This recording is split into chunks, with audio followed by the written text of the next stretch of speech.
주말 새아침.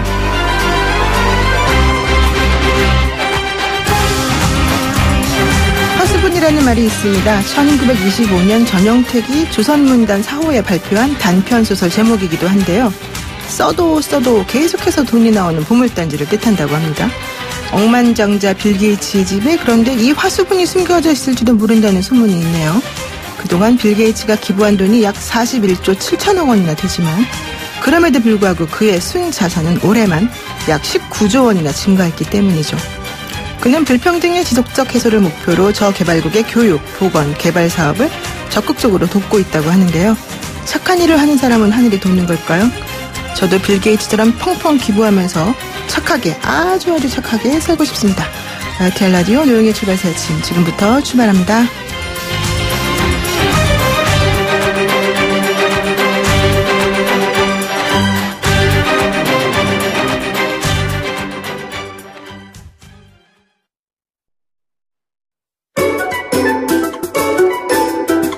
출근길 뉴스 정리해주는 친구 뉴스봇. 오늘 들어 정말 날씨가 많이 추운 가을 날씨가 됐습니다. 많이 쌀쌀해졌죠? 객관적 브리핑과 정직하고 정확한 해석을 해줄 줄 아는 벗 이종훈 시사평론가와 함께합니다. 안녕하세요. 네. 되게 부담스러운데요. 아, 그래요? 네. 열심히 하십시오. 예, 그러겠습니다. 네, 오늘 날씨가 정말 차갑던데 그런데 진짜 어제부터 계속 나온 안 좋은 소식입니다. 아프리카 돼지열병 감염 경로가 오리무중이다. 네.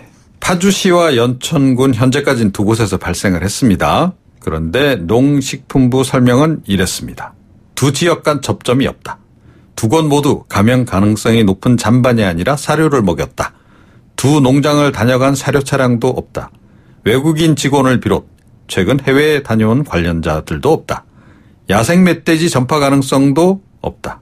그러면 감염 경로는 모른다예요. 예, 이번에도 언론들이 열일을 지금 하고 있습니다. 수상한 트럭들이 지금 포착이 되고 있습니다. 그러니까 이번에 확진 판정을 받은 파주시하고 연천군 농장 두 곳이 같은 업체의 사료를 먹이고 있더라는 거죠. 네. 같은 트럭이 사료를 당연히 배달했겠죠. 또 돼지 인공수정센터도 같은 곳을 이용했다고 합니다. 두 곳을 드나든 트럭 그리고 승용차들이 제법 있는데 이 차량들이 전국 500여 곳을 이미 방문한 것으로 또 확인이 되고 있습니다. 그러니까 같은 업체 사료를 먹였고 돼지 인공수정센터도 같은 곳을 이용하기는 했는데 그래서 의심은 많이 가는데 네. 아직 확정적인 건 아니다. 지금 이런 상태인 거죠? 네. 연결고리가 그래도 조금씩 발견이 되는 것 같습니다. 네. 그렇군요. 어쨌든 빨리 발병 원인을 혹은 경로를 좀 알았으면 좋겠네요. 그리고 어제 또 들어온 소식이네요. 조국 장관의 오촌 조카가 투자업체에서 빼낸 자금 10억 원을 정경심 교수에게 전달했다고? 이건 또 무슨 얘기입니까? 네. 이 조 장관 오촌 조카는 조 장관 부인 정경심 교수로부터 5억 원을 송금받았죠. 이 가운데 2억 5천만 원을 코링크 B 설립 자금으로 사용했다고 지금 아직까지 알려져 있습니다. 정 교수의 남동생도 이 정 교수로부터 3억 원을 송금받았고 또 정 교수와 함께 공동 상속받은 부동산을 담보로 2억 원을 대출받아서 5억 원으로 코링크 B 주식을 취득했다. 두 사람 모두 정경심 교수로부터 각각 5억 원씩 금전적 지원을 받은 거죠. 합치면 10억 원이 되는데 이 돈은 그 정 교수가 두 자녀와 함께 그 코링크 B 사모펀드에 투자한 13억 여원하고 별개의 돈입니다.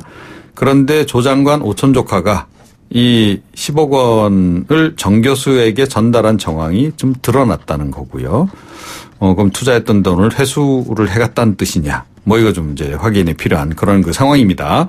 아울러서 정 교수의 남동생, 그러니까 조 장관의 처남이 코링크 P로부터 매달 800만 원씩 약 1억 원을 받은 사실도 새롭게 드러났습니다. 이건 코링크 P가 투자한 그 WFM으로부터 정 교수가 매월 200만 원씩 받은 거하고 좀 유사하죠. 복잡한 사업 관계와 금전 관계로 이 세 사람이 지금 막 이렇게 얽혀 있는데 조 장관은 그래도 몰랐다. 이게 과연 납득이 되느냐 이런 얘기고요. But 더 중요한 것이 지금 약간 포착이 되고 있습니다. 검찰이 어제 정상원 큐브스 전 대표에 대해서 업무상 횡령 및 자본시장법 위반 혐의로 구속영장 청구를 했습니다. 정 전 대표가 누구냐? 조국 장관이 민정수석 시절에 임종석 비서실장 주최 민정수석실 회식 당시에 조 장관과 버닝썬 사건에 등장하는 윤청경이 어깨동무를 하고 찍은 사진을 찍어준 인물로 알려지고 있습니다. 당시 윤청경은 청와대 민정수석실 행정관으로 근무할 때였고요. 자유한국당은 이거를 근거로 해서 지금 권력형 게이트 가능성까지 지금 언급을 하고 있습니다. 청와대 핵심 실세들이 주가 조작, 배임 횡령 혐의까지 있는 수상한 사업자를 청와대 공식 회식 자리까지 불러들인 것 좀 이상하다. 이런 거고요. 정상훈 전 대표는 윤청경과 가수 승리와 동업을 한 그 유인석 전 그 유리홀딩스 대표를 소개시켜준 인물이기도 합니다. 이제 남은 것은 코링크 P와 합작을 했던 PNP 컨소시엄, 그 지하철과 버스 와이파이 사업 수주 과정인데 또 그리고 이 회사의 지분을 가지고 있는 즉 여당 의원 보좌관들, 네. 이 부분도 수사를 과연 확대해서 진행할지 지켜봐야 할 것 같습니다. 네, 처음에는 오촌 조카가 10억 상당을 회사에서 빼내서 익성이라는 회사를 보냈다는 보도가 나왔는데 그게 아니라 처음에 그렇게 진술을 이제 했는데요. 그렇죠. 아마 진술을 바꾼 모양입니다. 그러니까 그랬는데 정 교수 가족에게 보냈다라 그러면 얘기가 좀 다른 방향으로 심각해질 수도 있을 것 같습니다. 그렇죠. 네. 네. 이제 유령 회사를 설립한 거 아니냐. 이런 얘기도 나올 수 있는 거죠. 유령 회사까지 얘기가 나옵니까? 그러니까 코링크 P가 일종의 그러니까 페이퍼 컴퍼니 비슷하게 그러니까 돈이 자금이 들어갔다 도로 환수한 거면 그런 거일 수도 있는 거죠. 네, 이제 수사 결과를 지켜봐야 될 것 같고요. 세 번째 또 중요한 소식은 화성 연쇄 살인 사건의 용의자를 찾았다 이런 내용이네요. 네. 이게 근데 너무 때늦어서 좀 아쉽습니다. 그렇죠. 이 경기 남부지방경찰청이 어제 용의자 이모 씨를 찾았다 공개를 했습니다. 영화 살인의 추억 소재가 되기도 했던 희대 연쇄살인 사건이었죠.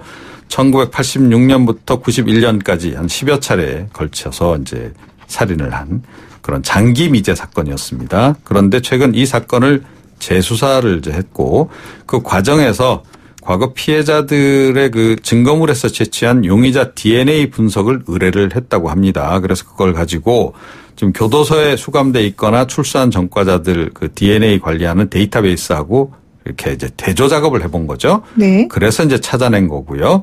용의자는 그 이후에도 또 사건을 또 이제 벌인 겁니다. 1994년에 처제를 성폭행하고 살해한 혐의로 무기징역 선고받고 25년째 수감 중인 상태인 것으로 이렇게 확인이 된 건데요. 찾으면 뭐하나는 겁니다.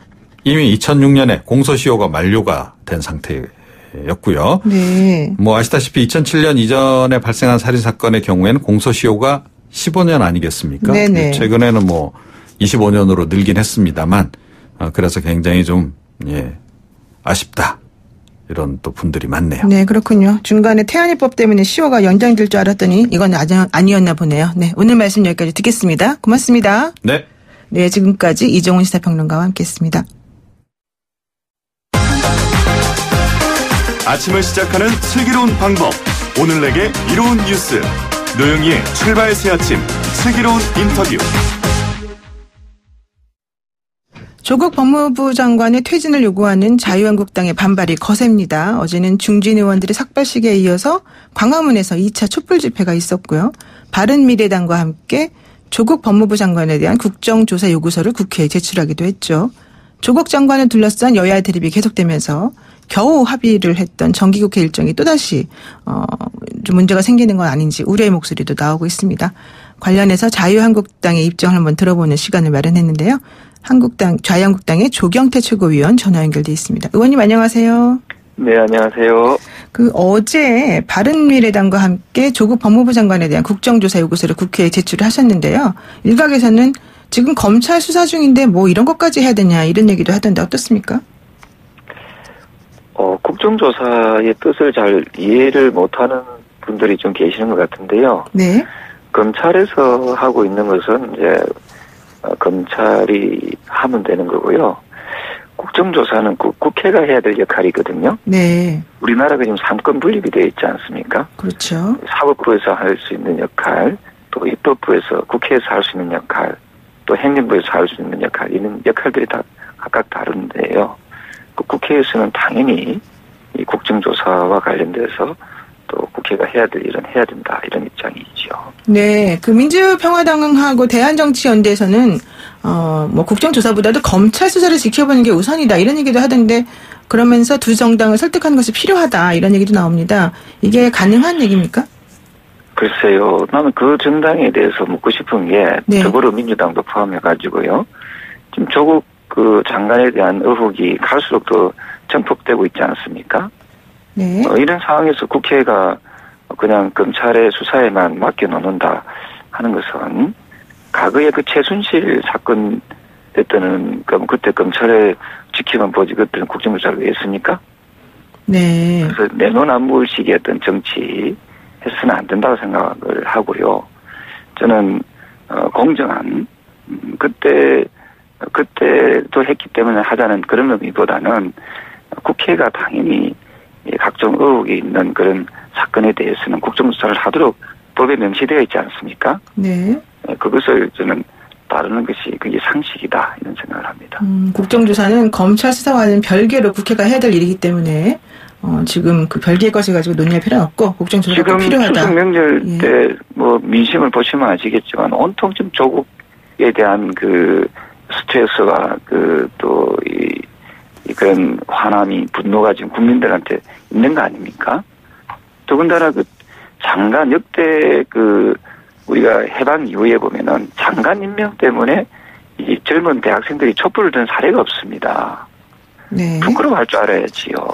거기에 그 역성을 드는 분들은 과연 이 민주주의를 논하고 이 땅의 공정과 정의를 논할 자격이 있느냐 하는 부분에 대해서 그 본인들이 스스로 되돌아봐야 된다 그런 입장입니다. 네, 조국 장관 역성을 드는 사람들은 좀 반성해야 된다 이런 취지신 것 같은데요.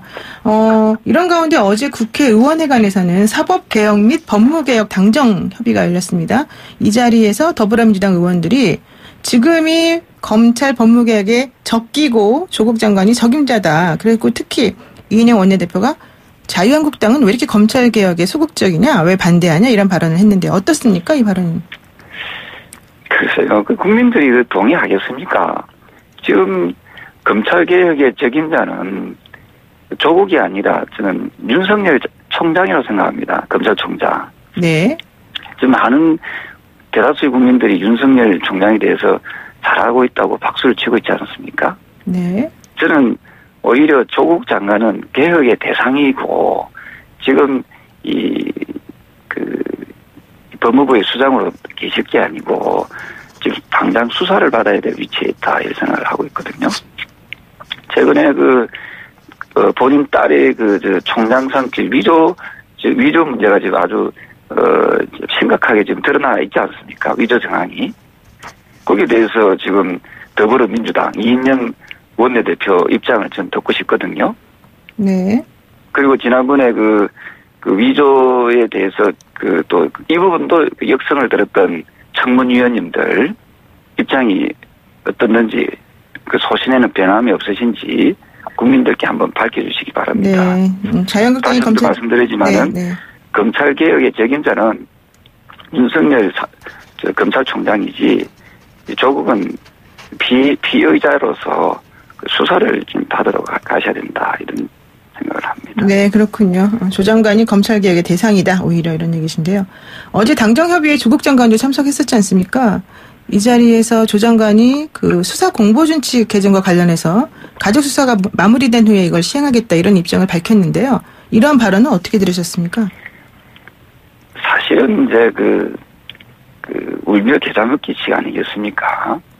국민들한테 비난이 세지니까 이제서 가족 수사 마무리하고 난 다음에 시행하겠다는 그런 표현이었는데요. 저는 국민의 알 권리를 갖다가 자꾸만 제한하려고 하는 그런 의도에 대해서는 상당히 저는 잘못되었다 이런 입장이고요. 어쨌든 당정협의회에 더불어민주당에서 검찰개혁의 대상이고 수사 대상이고 피해자인 조국 장관을 불렀다는 것 자체가 국회에 불렀다는 것 자체가 저는 국회의 망신이라고 생각합니다. 국회가 하는 역할이 뭡니까? 저는 국회의원들 중에서 보면은 과거에도 그렇습니다. 저는 지금의 자유한국당 여당일 때도 저는 잘못됐다 생각하는 게 뭐냐면은 국회가 해야 될 일은 법을 만드는 기관이기도 하지만 행정부를, 즉 정부를 갖다가 견제하고 비판하는 기능이 있는 거 아닙니까? 저는 전혀 지금 더불어민주당이 이 국회의 기능을 제대로 살리지 못하고 있다, 이런 생각이거든요. 네. 그래서 앞으로 정부를 견제하고 감시하고 비판하는 그런 국회 고유의 권한을 또 기능을 잊어버리지 않도록 노력해야 된다, 그런 입장입니다. 그런데 오히려 그 지난 최순실 사건 이럴 때는 뭐 새누리당 등 그 보수당이 피해 사실 공표가 너무 심하다 이런 식으로 좀 반발하고 그랬던 거 아닌가요?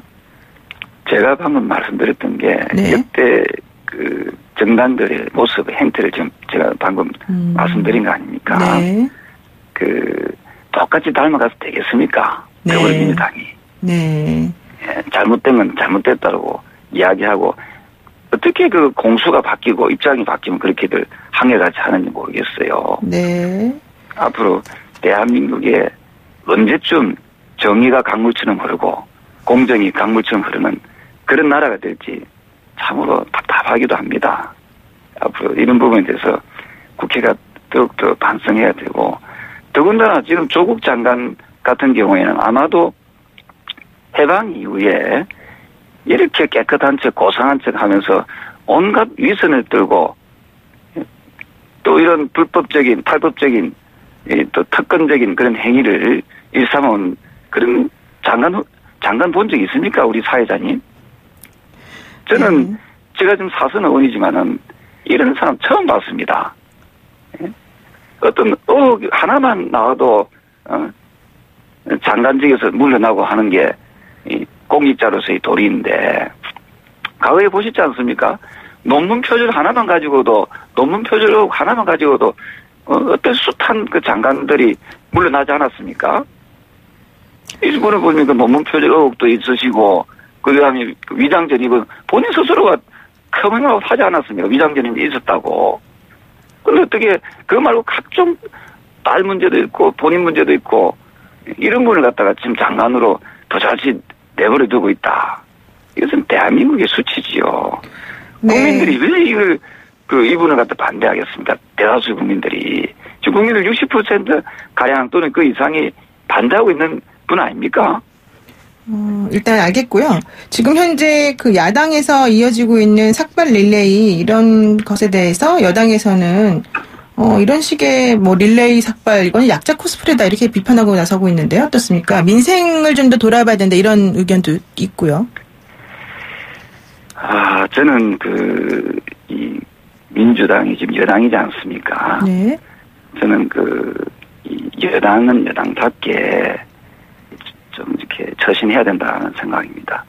의회 민주주의가 뭡니까? 의회 민주주의라는 것은 국민이 직접 뽑은 대표들을 구성되어 있는 그런 공간이 바로 국회고, 또 국회를 존중해, 국회에서 일어난 여러 가지 의사결정이나 이런 부분에 대해서 서로 존중해주는 그런 문화를 가져야 되는 거 아닙니까? 본인들이 다수당이라 해가지고 마음대로 그 권력을 거의 100% 가까이 행사하겠다는 그것이 의회 민주주의가 아니지 않습니까? 그러면은 지난번 과거의 여당 대표가 보수를 괴멸하겠다 이런 표현을 쓰면 되겠습니까? 서로가 다수와 소수가 있다면은 서로가 존중하는 문화가 저는 필요하다 생각을 하고 있습니다. 네, 알겠습니다. 그래서 앞으로 자기들 마음대로 선거법 같은 경우도 그냥 힘으로 밀어붙이는 그런 식의 이 정치를 해서는 안 된다 이런 생각이고요. 네, 그러면은 국회가 네. 정쟁에서 벗어나자 하는 말씀을 하려면은 지난번 여당 대표가 말씀하신 보수를 괴멸하겠다라고 그런 막말한 부분부터 반성하고 사과하는 것이 그것이 정쟁을 갖다가 멈추는 하나의 첫 단추가 될 수 있다 이렇게 보고 있어요. 네, 그럼 만약에 끝까지 조국 법무부 장관의 뭐 임명이 철회되거나 뭐 해임이 되거나 이런 게 되지 않는다면 최후 수단으로 막 의원직 총사퇴 선언 이런 것도 고려하고 계시는 거예요? 지금 국민들이 갈수록 이 조국 장관 사태의 목소리가 높아지고 지고 또 높아질 것이라 생각합니다. 그제 보시면 아시겠지만 지금 대학 교수님들께서 그 시국선언을 하지 시국선언에 지금 서명하고 있지 않습니까? 네. 지금 3,000명 가까이 될 것이다라고 이미 2,000명은 넘어섰고요. 이 수치는 보니까 최순실 사건이 있었을 때보다 지금 그 수치를 좀 넘어서고 있습니다. 이것은 무엇을 의미합니까? 결국 양심 있는 지식인들도 이제 조국 임명을 철회하라는 거 아닙니까?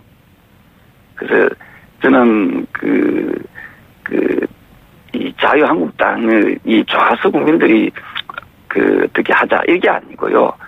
국민들 편에 지금 어느 정당들이 지금 가 있느냐 이걸 보셔야 된다는 생각을 합니다. 국민들은 네. 지금 조국 장관 임명을 철회하라는 게 아닙니까? 그러면은 최근에 각종 여론조사에서도 조국 임명에 대해 잘못됐다는 게 훨씬 높지 않습니까? 57% 넘지 않습니까? 잘됐다는 게 한 37%, 약 20% 차이 납니다. 그러면 지금 대통령도 정신 차려야 됩니다. 네, 알겠습니다. 임명권자가 마음대로 임명하라고 하는 게 그런 자리가 아니지 않습니까? 예, 알겠습니다. 국민의 목소리를 잘 들어서 반영하는 그것이 민주주의다. 네. 저는 그런 생각을 합니다. 네, 조경태 최고위원과 함께하는데 마지막 질문 짧게 하나 드리겠습니다. 지금 나경원 원내대표에 대해서 지도부 책임론이 사실 조금 대두되고 있는 상황이었는데 이번에 국회 선진화법 관련해서 나경원 대표가 모든 책임은 나에게 있다. 혼자 모든 수사에 임하겠다. 이런 식으로 말을 하면서 혹시 국면을 좀 전환시키려고 한다. 이런 해석도 나오는데 의원님 보시기에는 어떻습니까? 나 원내대표의 결단에 대해서. 저는 나 원내대표는 또 그런 표현 그런 발언 할 수 있다고 생각을 합니다. 네. 근데 그 부분에 대해서는 검찰에서 어떤 부분에 대해서 또 좀 수사하지 않겠습니까? 예. 그럼 검찰의 입장에 대해서 저는 존중해야 된다. 네. 그런 입장입니다. 네, 검찰의 입장을 존중해야 된다. 네, 오늘 말씀 여기까지 듣겠습니다. 고맙습니다. 네, 고맙습니다. 네, 지금까지 자유한국당 조경태 최고위원과 함께했습니다.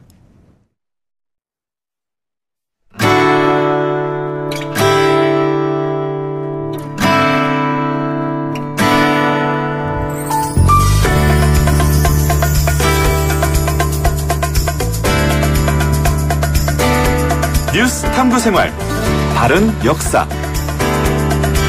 뉴스를 각별한 시선으로 다시 들여다보는 시간이죠. 뉴스 탐구생활.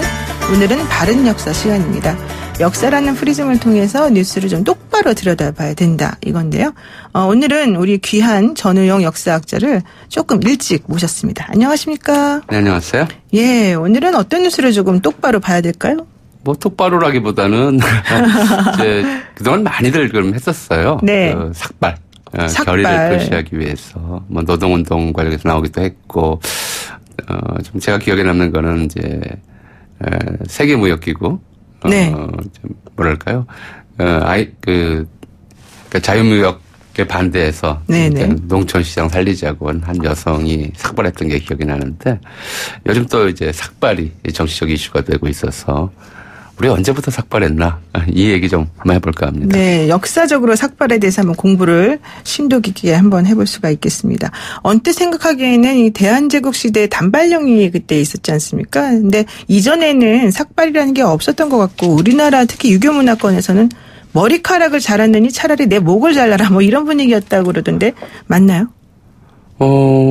저 청취자 여러분들 한번 좀 기억을 되짚어 보시죠. 계백 장군이 황산벌로 싸우러 나가기 전에 삭발을 했는지. 네. 화란 관창이 역시 또 계백과 싸우기 위해서 나갈 때 삭발을 했는지, 그런 기록이 없어요.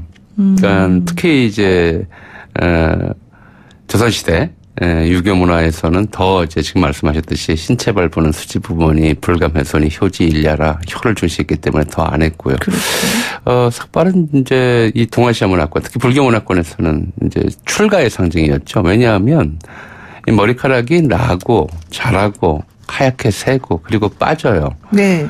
이게 생로병사를 상징하는 신체 부위로서 살아있는 동안에 생로병사를 거듭하는 게 눈에 보이는 신체 부위로서 머리카락만한 게 없거든요. 네. 그러니까 불교에서 스님들이 삭발을 하는 것은 바로 이 생로병사의 사고로부터 해탈하겠다.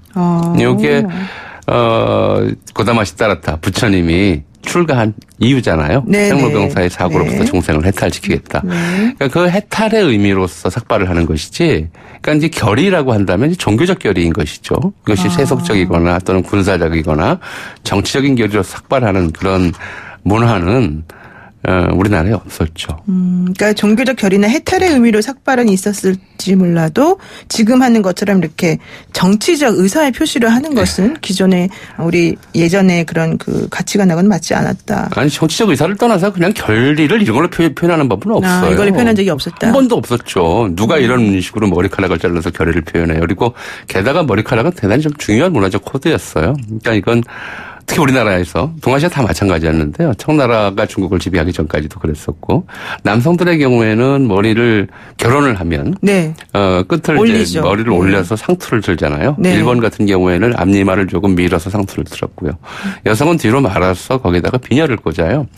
이게 굉장히 성적 상징이었어요. 그러니까 이게 상투를 자른다 이런 거는 마치 거세한다라는 느낌을 좀 갖는 그런 것이었기 때문에 네. 이를테면 이제 성적으로 아무런 이제 역할을 하지 않는다라는 결의가 스님들의 경우에는 그런 결의이기 때문에 삭발이 됐던 것이지 남성의 경우에는 이거는 단발 같은 경우는 단발 자체가 일종의 거세로 받아들여졌기 때문에 그래서 네네. 1895년 단발령 내렸을 때 이게 단지 유교적 반발이 아니었어요. 문화 자체로서 이건 한국인의 남성성을 다 죽이려고 하는 것이다. 이렇게 이해를 했기 때문에 그 반발이 그만큼 격렬했던 것이죠. 그렇군요. 오히려 과거에는 이 단발, 삭발 이게 바로 성적인 상징을 의미하고 거세를 의미하는 것이어서 반발을 했다. 그러면 정치적 결의 같은 걸 다질 때는 어떻게 했습니까? 과거에는? 옛날의 역사적으로는? 정치적 결의라고 하는 게 뭐 그 왕실 앞에 왕궁 앞에 가서 최익현이 했던 게 있잖아요. 이제 유명한 얘기죠. 오두는 가단이나 차발은 불가단이라 내 머리를 자를지언정 머리카락을 자를 수는 없다. 목숨을 차라리 내놓겠다. 그렇죠. 머리카락을 자르니 목숨을 내놓겠다. 그리고는 도끼를 들고 이제 대궐 앞에 엎드린단 말이에요. 차라리 죽여라. 이제 무슨 뭐 결의라고 하는 것이 여러 방식들이 있지만 이것도 좀 특이한 결이긴 했어요. 그러니까 네. 안중근 의사가 이토 히로부미를 척살하기 위해서 준비를 할 때, 그 준비 직전에 의병 활동을 네. 할 때, 이제 친한 동료들과 함께 단지동맹회라는 걸 그렇죠. 만들거든요. 그러니까 손가락을 자르고, 지금도 안중근 의사 손가락 하나 없는 손바닥 도장, 이건 많이 이제 그렇죠. 자동차 로고 같은 거에 붙어 있잖아요. 네네. 대한민국인 안중근 써가지고 그런 경우들이 있었고요. 결의라고 하는 것이 뭐 피를 흘려서 결의를 할지언정 머리카락을 흘려서 결의를 하지는 않았죠. 잘라서 결의를 하지는 않았죠. 네. 교수님 아까 머리카락은 예전에 남성성의 상징으로 여겨졌다 그랬는데 그런 머리카락을 자르느니 목숨을 내놓겠다 그랬으면은 또 해석의 의미가 좀 여러 가지가 있을 수 있겠습니다. 자, 그렇다면 본격적으로 우리나라의 삭발이라는 개념이 일반인에게까지 퍼지게 된 건 언제부터라고 그러니까 첫 번째는 1895년 단발령인데 단발령 때문에. 단발령은 상투만 자르는 것이었어요. 상투만 자르고 그다음에 이제 머리카락을 어떤 모양으로 할 것이냐가 문제였죠. 당시 이제 우리나라에는 이제 이발 기술을 아는 사람이 없었고 네. 이발 기계도 없었어요. 네. 그러니까 고종의 머리도 정병화가 상투를 잘라주고 그다음에 옆에 있던 일본인 이발사가 다듬어줬다고 하고요. 주로 한국인들에게 근대적 이발 기술을 가르치고 이발을 해준 사람은 초기에 중국인 이발사들이었어요. 근데 이발 기술이 좀 늘어나면서 도시 지역에서는 여러 이발소들이 생기는데 농촌 지역에서는 그게 또 어려웠거든요. 근데 다행히 1800년대 말부터 이게 프랑스에서 발명된 바리깡이라고 하는 이제 이발 기계가 그렇죠. 국내에도 들어왔죠. 이거 있으면 이제 특히 이 근대적 초등학교, 그러니까 1910년대 심지어 20년대까지도 시골에 그 당시에는 보통학교라고 그랬어요. 네. 보통학교 학생들 중에는 20살 넘어간 사람들도 많았고 상투쟁이들도 적지 않았어요. 머리 길었던 남자들도 근데 많았죠. 이제 머리를 짧게 자르려면 농촌 아이들 같은 경우 많은 경우에 머리를 다듬을 만한 기술은 없으니까 이제 삭발형. 빡빡 민다고 그러죠. 네네. 이런 형을 많이 했고요. 그거에 앞서 그것보다도 이제 이런 이제 위생과 이 단발 문제가 결합이 됨으로써 일본 군대는 일찌감치 이제 삭발이라고 하는 형태를 이제 군인들한테 강요를 했죠. 다 삭발이었어요. 근데 여기에 좀 중요한 문화적 코드가 역시 문화적 코드가 끼어 있는 것으로 보이는 것이 일본은 이제 우리와 달리 이 종교 자체가 다양한 이제 역시 뭐 아시아의 유교나 불교나 이런 것들을 받아들이긴 했지만 네. 일본 전래 신도를 중심으로 불교를 융합한 이른바 신도와 신불 스팝 이데올로기를 가지고 있었거든요. 그러니까 이 머리를 자른다는 것이 네. 마치 사람들이 머리를 삭발하고 절에 들어가는 것처럼 남자들이 네. 머리를 자르고 군대 들어가는 것이 일종의 이제 모든 이제 세속적인 욕망을 끊어버리고 오직 국가에만 충성한다고 하는 군국주의 정신의 상징처럼도 받아들여졌던 것이죠. 네. 그래서 일본에서 삭발은 일종의 군국주의 국가에 헌신하겠다고 하는 그런 결의의 표명이 되었던 것이고 이런 문화 때문에 나중에 이제 일본의 사무라이들 특히 번주로부터 소속을 잃은 네. 그런 사무라이들을 내쫓긴 사람들 말이죠. 낭인이라고 그러잖아요. 낭인. 이 낭인들 중에 일부가 일본 야쿠자의 원주가 된다는 건 다들 알고 계시는 일인데 네. 이 사람들도 야쿠자 집단에 입단할 때 군대에서는 받아주지 않는데도 입단할 때 머리를 빡빡 깎는 일들이 종종 있었죠. 지금도 일본 야쿠자 집단 내에서는 머리 빡빡 깎는 삭발하는 사람들이 굉장히 많아요. 네. 그러니까 그런 식의 이른바 군국주의적 결의 문화와 관련돼 있어 우리나라에 침투해 들어왔고요. 그러니까 초등학생들, 중학생들 우리 저만 해도 중학교 때 머리 빡빡 깎고 입 막혔는데. 네, 그렇죠. 네, 초등학생들, 중학생들 머리 빡빡 깎는 건 하나는 이제 위생적인 관점과 더불어서 이발 기술이 부족했던 사연이 관련이 돼 있고 성인들이 머리를 빡빡 깎는 건 바로 이제 군국주의적 천황제에 헌신한다고 하는 일종의 상징처럼 일제강점기 국내에 이제 들어왔던 것이죠. 그래서 실제로 독립운동가들이 삭발한 사례는 제가 알지를 못해요. 독립운동하러 가겠다 하면서 안중근 의사가 삭발한 것도 아니고요. 그렇죠. 독립운동하러 가겠다 하면서 삭발하고 독립운동하러 간 사람은 없어요. 백범 선생도 그렇고 어떤 네. 사람도 그렇습니다. 그런데 반면에 일제강점기에 이제 일본의 천황제 군국주의에 적극적으로 찬동하고 거기에 복종하겠다 이런 사람들이 삭발 결의하는 경우는 적지 않았죠. 그러니까 오히려 삭발이라고 하는 거는 문화적 코드로 해석을 해보면 일본에서 천황의 그 군국주의를 상징하는 수단으로 나타났다. 우리나라는 아니었다. 이런 건데 그러면 우리 현대사에서는 왜 민주화를 위해서 대의를 위해서 삭발이라고 하는 게 갑자기 이렇게 변화가 된 겁니까? 그러니까 이게 이제 우리 의식 속에 굉장히 많은 식민지 시대의 경험들이 극복되거나 성찰되지 않은 채 남아 있잖아요. 예를 들어서 우리가 공식적으로 네. 전에도 여기서 한번 말씀드렸습니다만은 국민 의례할 때 들어가는 순국선열 및 호국영령에 대한 묵념이라고 하는 게 있어요. 네, 그렇죠. 호국영령이라는 건 전형적인 일본 신도시 개념이거든요. 이것도 역시 1937년 만주사변 이후 중일전쟁 이후에 일본인들의 강요에 의해서 국내 의례에 포함이 됐던 거예요. 네. 근데 해방되고 나서도 이게 식민지 잔재라는 걸 인식을 못하고 그대로 따라하고 있는 거죠. 나라를 지켜주는 영명한 귀신. 이거 일본 신도에서나 쓰는 얘기거든요. 우리는 귀신이 돌아가시면 그냥 우리가 제사 지내는 것이지 나라를 지키다가 돌아가신 분들이 돌아가셔서까지 나라를 지켜달라. 이게 말이 안 되는 거잖아요. 한국적 예의론이 있을 수가 없는 얘기예요. 그분들도 좀 쉬셔야 되니까 그렇군요. 아니 그렇게 고생하셨으면 이제 편히 후손들한테 네. 대접을 받으셔야지 나라를 지키다 죽어서까지 나라를 지켜야 되느냐 이렇게 돼버리는 거잖아요. 근데 이게 네. 일본식 이제 신도 개념의 야스쿠니 신사에 모셔놓은 것이 일본의 호국영령들이죠. 그런데 그걸 우리가 잘 모르고 계속 쓰고 있는 것처럼 이 삭발결의도 일제강점기에 일본인들에 의해서 이식되어 왔지만 이게 오랫동안 몇십 년간 하나의 습관이 되다 보니까 이게 가능한 것 같다라고 첫째 생각한 것이 하나이고요. 두 번째로는 이제 뭔가 결의를 표시해야 되는데 이제 현대사회에서 겉으로 보여질 만한 뭔가를 하려면 단식은 너무 좀 강할 것 같고 단식보다 좀 약하게 결의를 표시할 수 있는 것으로서 일종의 좀 결의의 표시로서 이것도 하나의 가능한 방법이 아니겠느냐 이렇게 생각하고 삭발을 했던 부분들이 있죠. 근데 그게 과연 결의의 표시가 될 수 있겠느냐 좀 특이한 것이 글쎄요. 일본에서 그러는 사례를 잘 못 봤어요. 중국 사람들이 또 그러는 것도 잘 못 봤고요.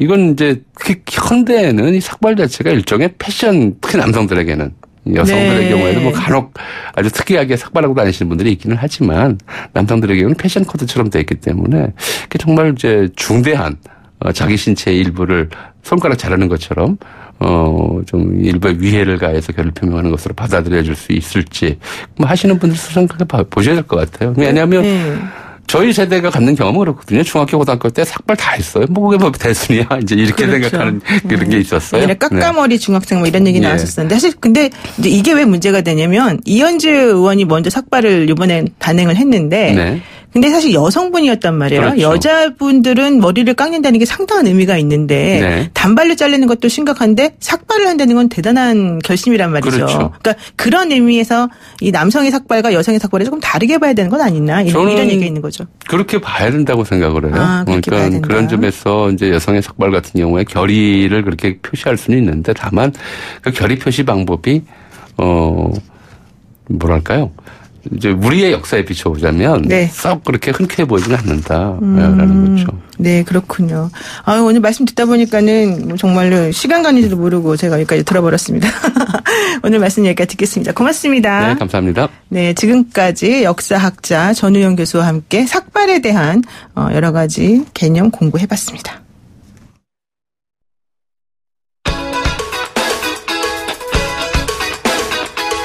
네, 2019년 9월 19일 오전 7시 55분을 향해서 가는 지금 이 시간 FM 94.5MHz YTN 라디오 노영의 출발 새 아침 듣고 계시고요. 우리는 8시 뉴스 들으시고 다시 10분에 돌아오겠습니다.